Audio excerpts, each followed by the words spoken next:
por meio de sermão temático, textual ou expositivo. Aí a gente vai para a apostila.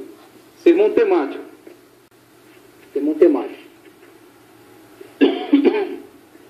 Por parecer ser mais fácil de ser construído, o sermão temático tem sido mais optado, especialmente por pregadores sem formação teológica, pois o sermão textual e o expositivo exigem do pregador, no mínimo, o conhecimento do texto a ser desenvolvido. A gente vai ver por que ele está fazendo essas considerações aqui, mas o temático, geralmente, ele oferece uma estrutura de construção de mensagem que não exige do pregador tanta profundidade. Não exige do pregador tanta profundidade. A gente vai ver por quê. Não é que ele é um sermão bom para preguiçoso, não é. Existe um esforço também na construção do sermão temático. Só que no sermão temático não existe um aprofundamento tão grande no texto quanto exigem o sermão textual e expositivo. O temático, ele geralmente caminha mais no superficial. Ele aborda diferentes textos ao longo da Escritura, e aí onde vem uma questão especial de sermão temático. Uma pessoa que prega um sermão temático, ele tem sim que conhecer a Escritura. Mesmo que ele não vai se aprofundar nas explicações, ele não vai se aprofundar nos esclarecimentos sobre os textos, ele tem que conhecer os textos. Porque quem prega um sermão temático passeia pela Bíblia. Você já viu aqueles irmãos que citam vários versículos ao longo de diferentes livros da Bíblia? Você já parou para pensar que ele não vai ter tempo de explicar cada um deles? Ele não vai ter tempo de entrar em cada um deles e passar um conteúdo profundo acerca deles. Ele vai citá-los, tá certo? E a citação que ele vai fazer desses textos traz a contribuição sobre o tema. Então o temático, veja, o tema rege. Vinculado ao tema estão diversas citações ao longo da Escritura. Então não adianta querer dizer que o sermão temático vai ajudar preguiçoso. Ele não vai. Tem que conhecer a Escritura também. O sermão temático te proporciona passear pela Bíblia sem necessariamente se aprofundar em textos específicos. Mas você tem que conhecer os textos. Você vai citá-los. E ele tem que estar relacionado. Se ele não estivesse relacionado, não vai fazer sentido. Se não fizer sentido, não comunicou a mensagem. Veja só. Sem formação teológica. Pois o sermão textual e expositivo exige do pregador, no mínimo, conhecimento do texto a ser desenvolvido. Conhecimento mais profundo, né, digamos. E como no sermão temático isso não é necessário, parece que é mais fácil construí-lo e desenvolvê-lo. Sermão temático é o tipo de sermão que as suas divisões são derivadas do tema. O tema rege o negócio aqui. Então o tema foi elencado, subordinado a ele vão surgir os versículos que vão contribuir, vão corroborar com o entendimento sobre o mesmo. E não o texto, vinculação principal ao tema e não ao próprio texto. Os textos estão vinculados ao tema, tá certo? Noutras palavras, divide-se o tema e não o texto, de onde o tema é tirado. O sermão temático é extraído do assunto de um texto bíblico, que pode ser um pequeno versículo, uma frase ou simplesmente uma palavra. Olha só o que fundamenta o tema do sermão temático. Não é necessário pegar um texto extenso. Se você pega um texto extenso para fazer uma leitura dele e trazer um esclarecimento sobre o texto, você não está pregando sermão temático. Você está pregando sermão ou textual ou expositivo. Se você vai pegar um sermão temático, você não precisa de um texto grande. Você precisa de um versículo da onde você extrai o tema. Tema rege os demais citações.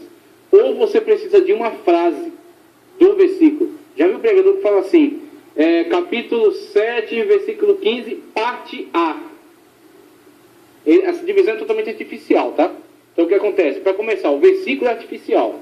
Eu já falei aqui várias vezes em método de estudo da Escritura. O versículo não existe. O versículo é simplesmente uma divisão artificial para facilitar a localização. Só. Os textos originais não têm capítulos nem versículos. Tá certo? Então ele é uma divisão artificial. Além dessa divisão artificial que chama-se versículo, o cara ainda racha o versículo. Ele fala assim, versículo tal, parte A. Por quê? Você tem no versículo, às vezes no meio do versículo, um ponto e vírgula. Aquele ponto e vírgula você aproveita como divisão.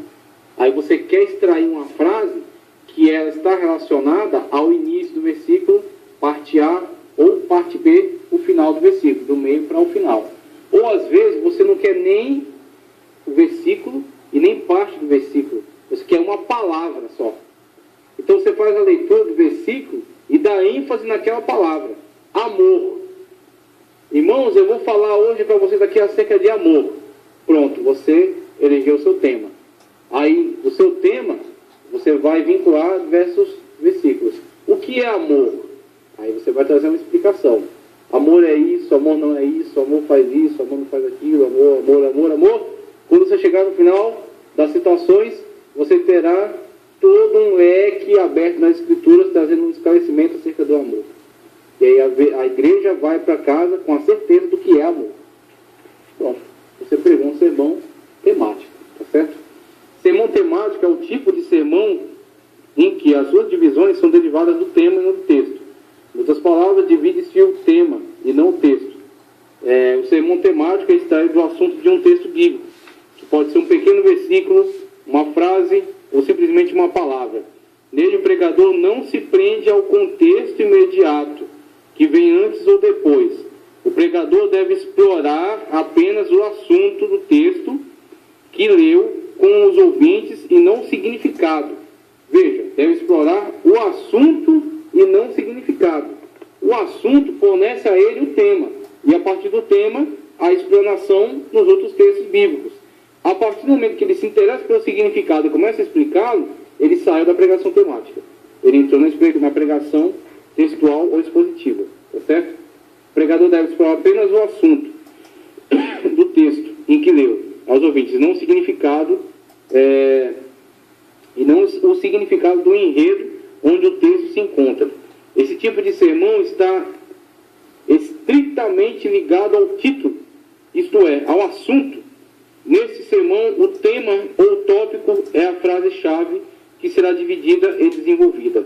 Esse sermão inicia-se com um assunto lido no texto bíblico, e suas partes principais compõem-se em ideias derivadas deste assunto. A construção de um sermão temático não é baseada num texto bíblico, como ocorre com o sermão textual, ou seja, ela não tem um texto bíblico como base de sua mensagem. No entanto, isso não significa que a mensagem não seja fundamentada na Bíblia. É isso que você tem que tomar cuidado. A gente está sempre falando aqui, o sermão temático não está fundamentado num texto bíblico, está fundamentado num tema bíblico. Aí alguém pode dizer, não, então é um sermão para pregar, para gente que prega fora da Bíblia. Engano. Ele é uma estrutura de sermão para uma pessoa que fará uso dos temas bíblicos, mas não terá esclarecimentos mais profundos dos assuntos. Ele não vai se aprofundar em cada assunto. Ele vai pescar de cada livro, texto, versículos, aquilo que contribui com o tema, sempre vinculado ao tema escolhido. Apesar do sermão temático não se basear num texto bíblico, sua mensagem é essencialmente bíblica, porque nele o pregador discorre sobre as coisas da vida com lições bíblicas, onde é encontrada a suprema vontade de Deus para a humanidade.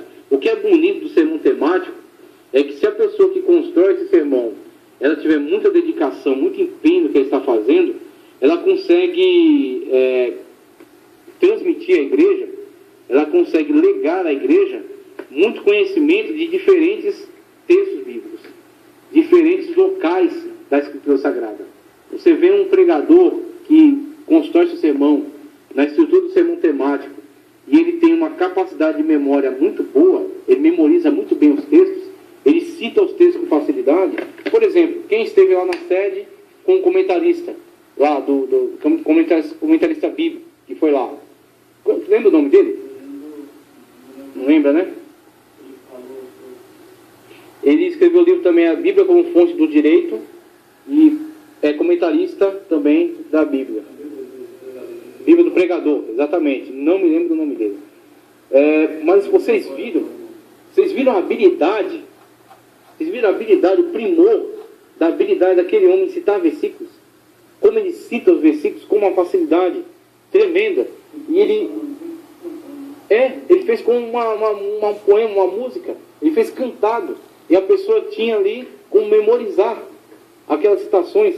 Ele cita o versículo, ele não cita só livro tal, capítulo tal, versículo tal. Ele diz o que tem, do que trata o versículo. Então ele cita o versículo e diz do que o versículo trata. Ele explicou o versículo? Não. Ele só citou. No que ele citou o versículo, aquela citação contribuiu cada uma delas com o tema. Então ele falou de uma forma muito ampla sobre Escritura Sagrada. E quando ele falou sobre Escritura, ele passeou pela Escritura Sagrada, dando diversos versículos referenciais, que construíram na sua mente uma visão muito mais ampla da Escritura.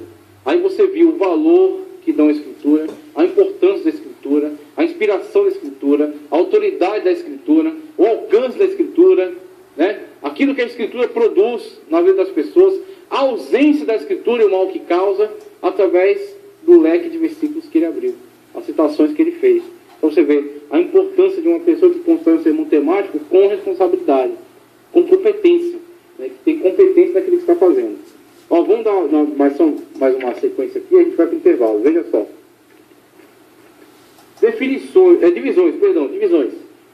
Divisões do sermão temático. A gente vê aqui este exemplo que eu trouxe aqui, ó.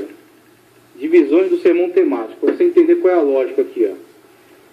Todas as divisões do sermão temático devem basear-se no tema. Aqui está o tema. Glória a Deus por ele. Veja o tema. Esse é o tema. Então o que acontece? Dentro das possibilidades da Sagrada Escritura, você vai elencar, vai eleger o tema. Por isso que a gente, no início da introdução, falou, para o sermão temático, não é necessária a leitura de um texto. É necessária a leitura de um versículo. Você tem que fundamentar biblicamente. Você não vai vir aqui e falar, vou pregar sobre Rui Barbosa. O Rui Barbosa, sabe, da teoria política do Rui Barbosa, ele disse tal, porque Rui Barbosa isso, Rui Barbosa salva, Rui Barbosa liberta. Meu querido, o Rui Barbosa, o mais importante que tenha sido, o jurista, um político importante, ele não salva, ele não liberta, ele não cura, ele não alimenta a nossa alma.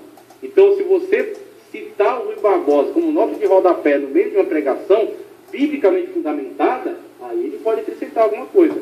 Mas fundamentar sua mensagem em cima dele, e aí onde vem alguns erros, alguns cultos, aí onde você se surpreende com palavras dirigidas a determinadas pessoas. A pessoa está pregando, já ouviu falar de panegírico? Panegírico é um tipo de proclamação, de mensagem, de prédica, para louvar uma pessoa. Então você vai louvar uma autoridade, você vai louvar um filósofo. Então faz-se isso numa academia, faz-se isso numa esfera política, institucional, mas isso não tem espaço na igreja. A igreja não tem espaço para louvar uma pessoa que não seja o Senhor Jesus Cristo. Ele é o centro da nossa atenção. Ele é o centro da nossa vida. Né? A igreja é cristocêntrica. Então não tem espaço para outro aqui dentro. Por isso não cabe esse tipo de mensagem que está voltada para a glorificação de pessoas, para a glorificação de grupos, para a glorificação de igrejas. A glorificação é toda a Deus. Deus não reparte com ninguém a sua glória.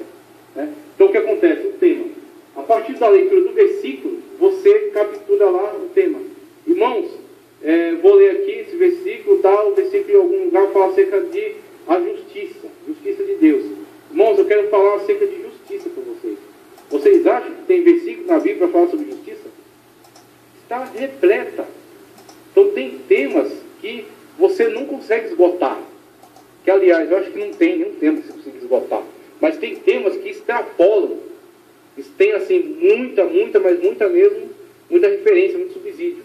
Então, a partir da escolha do tema, você elegeu o tema na leitura do versículo, na leitura da frase, ou na leitura daquela palavra dentro do versículo, a partir daquele tema escolhido, você dará desenvolvimento a ele com diferentes citações ao longo da Escritura. Então, cada citação dessa, você, ao fazê-la, não necessita se aprofundar nela. Por isso que ele falou que o sermão temático oferece uma possibilidade àqueles que estão iniciando, por exemplo, que não tem muita propriedade para se aprofundar numa análise do texto. Não tem muita capacidade de hermenêutica, de exegese, mas eles conhecem o texto. Aí, no que conhece o texto, sabe citá-lo. E, ao saber citá-lo, sabe citá-lo corretamente. Citá-lo de uma forma que ele seja relacionado ao tema. Irmãos, é justiça. Então, vamos falar sobre a justiça de Deus com Abraão. Vamos falar sobre a justiça de Deus com José, como José foi justo. Vamos ver a justiça de Deus e Noé foi achado justo. A justiça de Deus acerca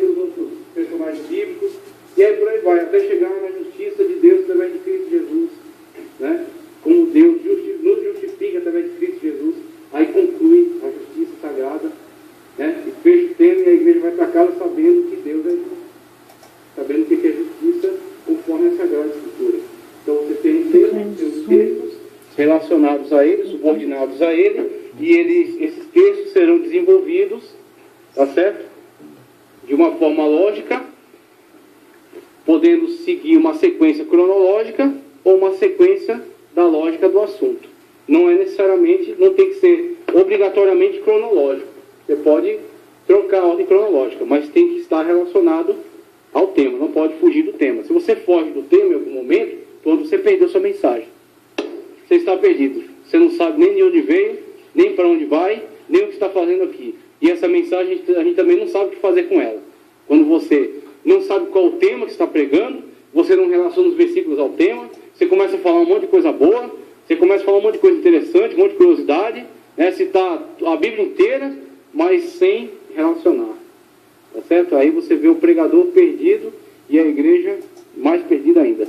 Tá certo? Então vamos para o intervalo. Na volta a gente dá a sequência aí, a pregação temática. Esboços de sermões temáticos. Agora é a prática, hein? A gente vai entrar agora na parte prática da homilética. Vamos ver os esboços de sermões temáticos. Vamos ver esboços de sermões textuais e ver esboços de sermões expositivos. É certo? Sermão temático, textual e expositivo. Então a gente vai ver esses três tipos e vamos ver bastante exemplos aqui. Exemplos de sermões temáticos, exemplos de sermões textuais, exemplos de sermões expositivos. E aí depois a gente passa para alguns princípios importantes da homilética e fecha o assunto, fecha o tema. Partindo aí já para nosso próximo assunto nos estudos aí de teologia. Então, esboços de sermões temáticos, página 28. Como exemplo do nosso primeiro sermão temático, escolhemos a passagem de João, Evangelho de João, capítulo 1, versículo 16, onde o evangelista declara: da sua plenitude todos nós recebemos graça sobre graça. Olha o versículo que ele citou aqui, ó. Da sua plenitude todos nós recebemos graça sobre graça. Evangelho de João, capítulo 1, versículo 16. Como estamos trabalhando na elaboração de um sermão temático, o contexto que aparece antes e depois do texto não é o nosso objetivo de apreciação. É isso que eu quero que você sempre esteja atento. O contexto que aparece antes e depois não é importante? Não foi isso que eu disse. É importante. A pessoa que vai construir um sermão temático não precisa conhecer? Também não foi isso que eu disse. A pessoa precisa conhecer sim. Como é que a pessoa vai eleger um tema e trabalhar bem em cima dele, trazendo explicação sobre ele, sobre uma coisa que ele não conhece? É impossível. Ele vai falar besteira, ele vai falar coisa errada, ele vai falar mentiras, né? Ele vai cometer diversos tipos de erros. Então é fundamental que a pessoa conheça primeiro, de antemão. Ela conhece. Agora, ela conhece, mas não é por isso que ela vai usar essa explicação, vai se aprofundar nela no sermão temático. Se ele assim vai fazer, ele vai estar montando outro tipo de sermão. Ele vai estar indo para um sermão textual ou expositivo. Mas se ele vai construir um sermão temático, ele não vai se preocupar com isso. Ele conhece? Sim, conhece. Ele pode falar isso com tranquilidade? Sem dúvida. Mas no sermão que ele está construindo, temático, ele não vai se atentar a isso. Ele vai ler o versículo João 1,16. Evangelho de João, capítulo 1, versículo 16. Da sua plenitude, todos nós recebemos graça sobre graça. Pronto. Dessa leitura, ele vai eleger uma palavra de lá para ser o seu tema. Tá certo? E ao seu tema, ele vai subordinar todo o desenvolvimento da mensagem. Como eu li aqui, como estamos trabalhando na elaboração do sermão temático, o contexto que aparece antes e depois desse tema, desse texto, não é nosso objetivo de apreciação, pois o que nos interessa aqui é somente a seguinte frase: graça sobre graça. Veja, do versículo a gente já focalizou uma frase. Da frase a gente vai eleger uma palavra que será o tema. Então a frase graça sobre graça, ela ganha destaque.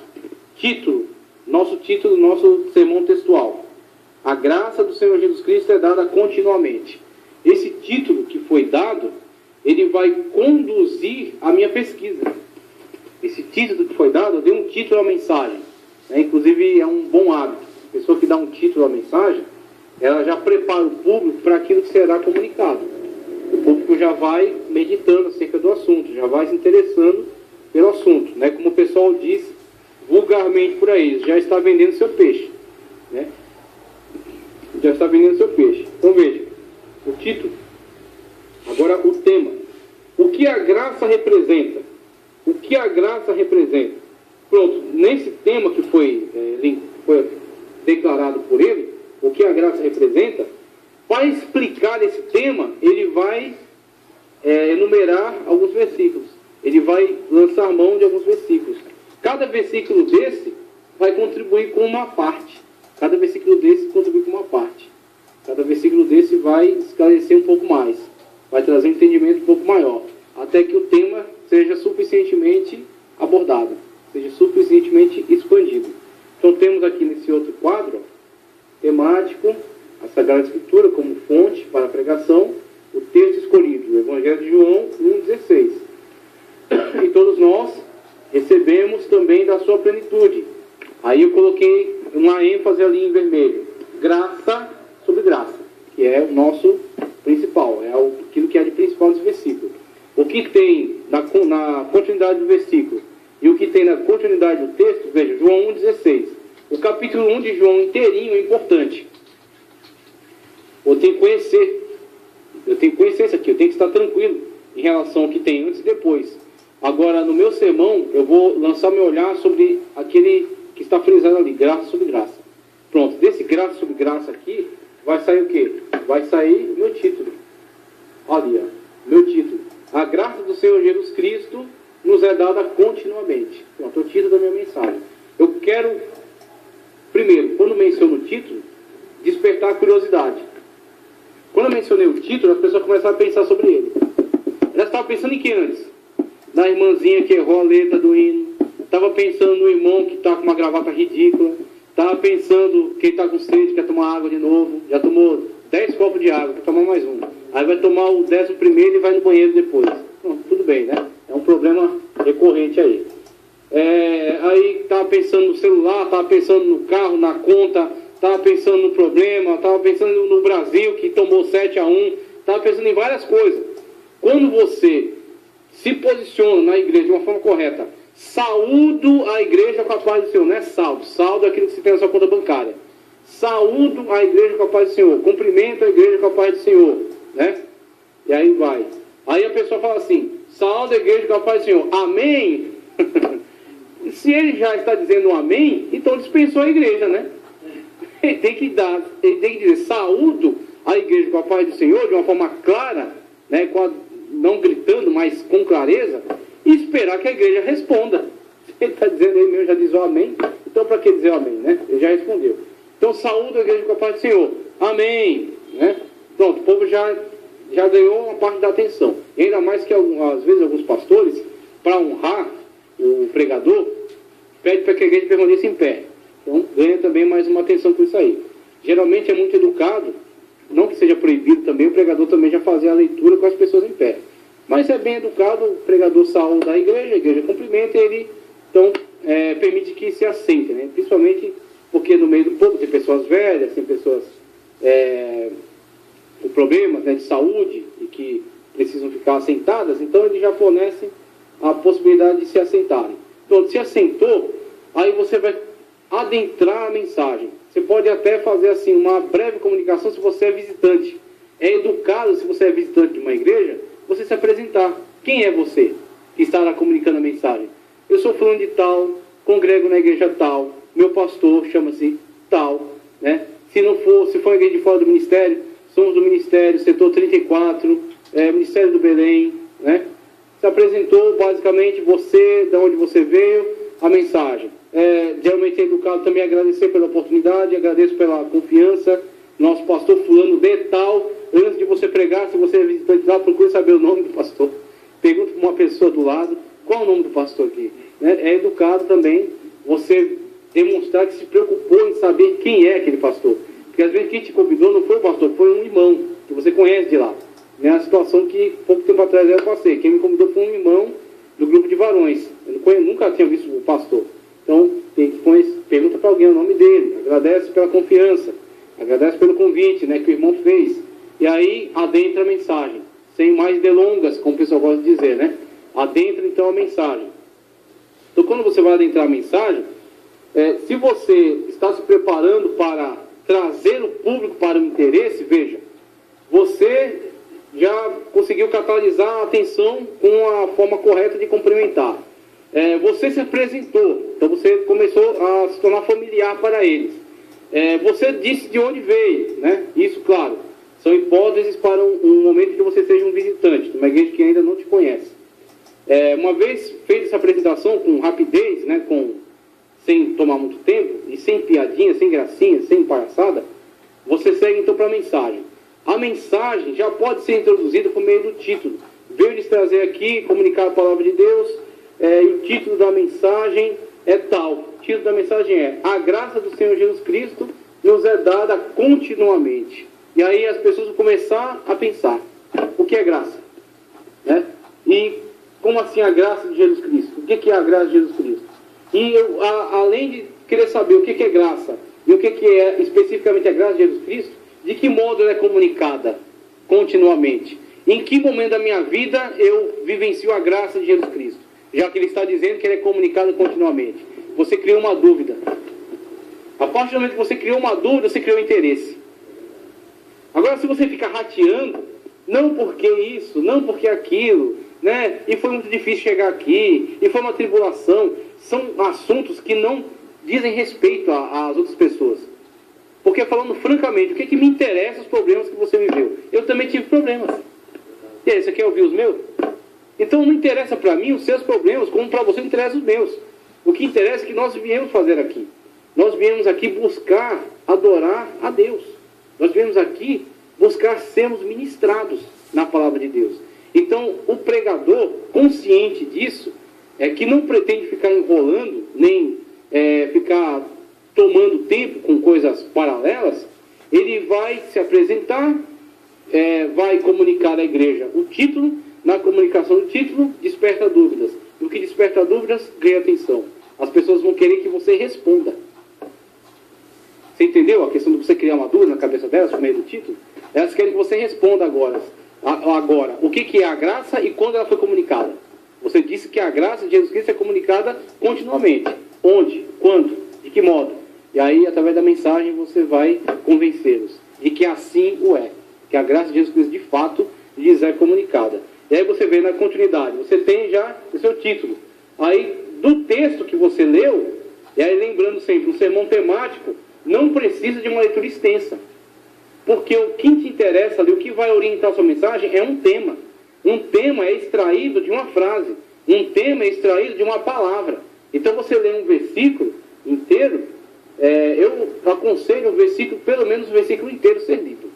Mesmo que você na leitura fale assim, preste atenção na parte A, ou preste atenção na parte B. Tudo bem, você pode até selecionar a parte, mas eu aconselho que pelo menos o versículo inteiro seja lido, tá certo? Então o versículo é lido. E todos nós recebemos também da sua plenitude, graça sobre graça. Irmãos, o título da minha mensagem é: a graça do Senhor Jesus Cristo nos é dada continuamente. E aí o tema que está na sua cabeça é esse: o que é graça? Esse tema está no seu esboço. O que é graça? Esse tema está no cabeçalho do seu esboço. Todo o seu esboço está vinculado a ele. O título é para a igreja, para que a igreja comece a pensar sobre o seu tema. Você começou a vender seu peixe. Você criou a dúvida na cabeça deles. Você criou interesse neles pela sua mensagem. O tema está no cabeçalho do seu esboço. O que é graça? Aí você vai responder a esta pergunta retórica, vamos dizer assim. Essa pergunta que você fez para você mesmo. Não foi para as pessoas. A resposta não vai vir delas.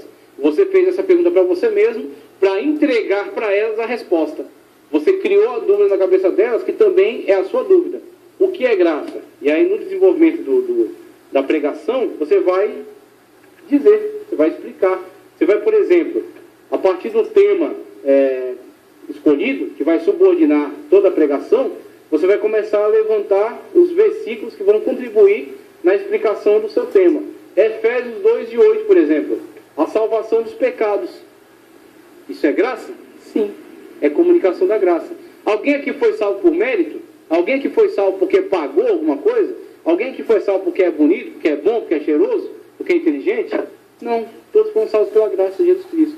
Pronto, a graça te foi comunicada através da salvação em Cristo Jesus. A graça te foi comunicada, por exemplo, através da redenção dos pecados. O que é redenção? Pronto, cabe uma explicação. A explicação é uma pequena nota de rodapé na mensagem maior. Irmãos, o que é redenção? Redenção, por exemplo, é quando uma pessoa caiu vítima quando, por exemplo, num contexto de guerra, alguns soldados são capturados e eles estão sequestrados por aquele exército inimigo. E aí alguém vai pagar o seu resgate. No que foi feito o resgate daquelas pessoas, foi feita a sua redenção. Eles foram libertos. Saiba que você estava aprisionado nas cadeias do pecado. Você é escravo dos vícios. Você é escravo da prostituição. Você é escravo do mundo. Né? Você estava separado de Deus por causa das suas más obras. Mas Cristo Jesus veio para te libertar. Ele fez a sua redenção. Por isso que Jesus é chamado o Redentor. Ele que é o teu libertador. Pronto. A graça te foi comunicada na redenção, na libertação, a sua libertação em relação ao pecado. Veja que você está construindo o tema. Você criou a dúvida e está construindo o entendimento do tema. Está expandindo o leque da pessoa na percepção dela acerca da graça. Antes a graça era só o nome de alguém, né? Qual é a sua graça? Alguém pergunta, né? Querendo saber o nome da pessoa. Né? Ou então é a dona Graça, né? A vizinha, às vezes fofoqueira. Agora não, a graça é a comunicação da salvação dos pecados, a redenção dos pecados. O que é mais? A justificação de pecados, conforme Romanos 3:24. O que é mais? Vamos ver mais. O que é? Vou ler aqui. 2 de Pedro 3:18. Crescimento espiritual também é graça. Também é por meio da graça de Cristo que nós crescemos espiritualmente nas coisas de Deus. E aí, fechando aqui nossa pequena mensagem, aqui tem mais exemplos, mas não é necessário. 2 Timóteo 2:1. Fortalecimento espiritual também é por meio da graça de Cristo Jesus. Você está hoje fortalecido espiritualmente. Você é hoje uma pessoa que se assenta em lugares celestiais em Cristo Jesus. Pronto. Você, através dessas menções aqui, você não precisa se aprofundar em nenhum deles. Você não precisa se aprofundar em nenhum deles. Você entra neles, você não precisa, senão vai ser uma pregação temática sobre graça e pequenas pregações expositivas sobre cada versículo. Não vai dar tempo de fazer isso. Não vai dar tempo. Você vai estourar o seu tempo, você vai cansar as pessoas. Ou você prega tematicamente, ou você prega textualmente, ou você prega expositivamente. Tem que escolher. Você não pode pregar de todos os jeitos numa pregação só. Então você escolheu, vai ser temático, pronto, o tema está ali, ó. Do versículo saiu o tema. O tema, né, conforme já foi dito à igreja, a graça do Senhor Jesus Cristo nos é dada continuamente. Pronto, para eu justificar o tema para eles, eu tenho que responder a pergunta, o que é graça? Graça é salvação dos pecados, redenção, justificação, crescimento espiritual e fortalecimento também. E aí com isso eu respondi para eles o que é graça. Chegando ao término do culto, a igreja já recebeu uma mensagem. A igreja vai para casa com a certeza de saber o que é graça. Né? E que a graça de fato é comunicada a ela. Né? Que a graça de fato é comunicada a elas continuamente. Seguir uma ordem